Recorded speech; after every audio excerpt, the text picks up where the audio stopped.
लक्ष इकडे आहे असं समजून मी कविता सादर करतोय। कवितेचं नाव आहे वड म्हणला बाई तुला दोन्ही हात जोडले। काही नाही, साधी कल्पना आहे।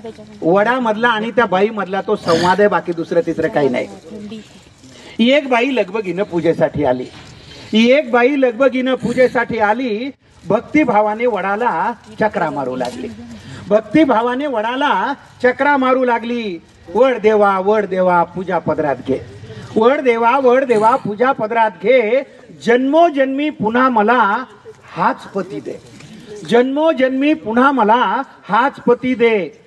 आश्चर्याने वडाने विचारलं, हाच पती पाहिजे? आश्चर्याने वडाने विचारलं, हाच पती पाहिजे? काही म्हण बाई तुला खरंच मानलं पाहिजे, काही म्हण बाई तुला खरंच मानलं पाहिजे। त्याच्यावरती बाई काय म्हणाली, काय करणार वड दादा, खूप विचार केला। काय करणार वड दादा, खूप विचार केला।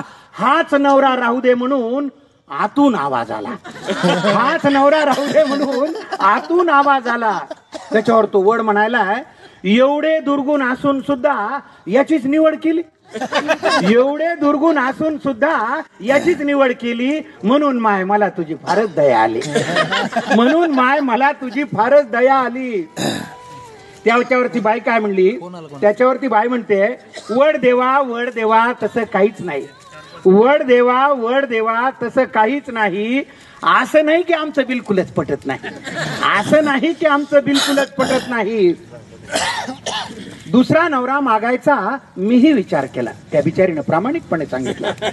दुसरा नवरा मागायचा मीही विचार केला, पण कल्पनेनंच माझा जीव कासावीस झाला, पण कल्पनेनंच माझा जीव कासावीस झाला।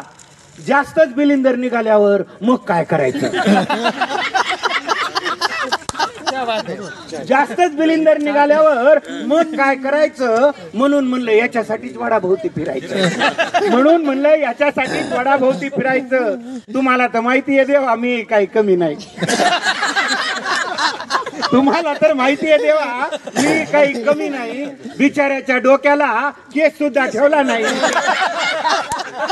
बिचाऱ्याच्या डोक्याला केस सुद्धा ठेवला नाही। अधून मधून गुरगुर करत, मी थोडंच ऐकते, अधून मधून गुरगुर करत।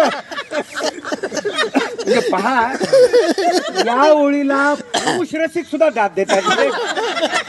म्हणजे याच्यापेक्षा स्वच्छ मनाची माणसं असू शकतात का? अधून मधून गुरगुर करत, मी थोडंच ऐकते, एका कानाने ऐकून दुसऱ्यानं सोडून देते, एका कानानं ऐकून दुसऱ्यानं सोडून देते। माझी आई मला म्हणली, नवरा बदलायचा नाही।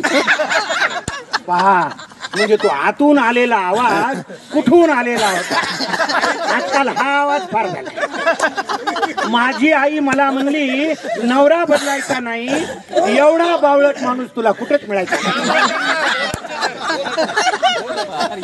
माझी आई मला म्हणली एवढा बदलायचा नाही, नवरा बदलायचा नाही, एवढा बावळट माणूस तुला कुठंच मिळायचा नाही। तुम्हीच सांगा वड देवा आईचं मन मोडू का, तुम्हीच सांगा वड देवा आईचं मन मोडू का। नशिबाने मिळालेलं चांगलं माणूस सोडू का, नशिबाने मिळालेलं चांगलं माणूस सोडू का। वयोवृद्ध झाडाने पण गडगडाटी हास्य केले, वयोवृद्ध झाडाने पण गडगडाटी हास्य केले। वड म्हणला बाई तुला दोन्ही हात जोडले, वड म्हणला बाई तुला दोन्ही हात जोडले। शेवटच्या चार ओळीकडे आपण विशेष लक्ष द्यावं आणि त्याला आशीर्वाद द्यावे। त्या चार ओळीला कविता लिहिली कशासाठी, शेवटी वड काय म्हणतोय, न विसरता दरवर्षी पूजेसाठी येत जा, न विसरता दरवर्षी पूजेसाठी येत जा। झाडांसाठी आयुष्यातला थोडा वेळ देत जा, झाडांसाठी आयुष्यातला थोडा वेळ देत जा। धन्यवाद।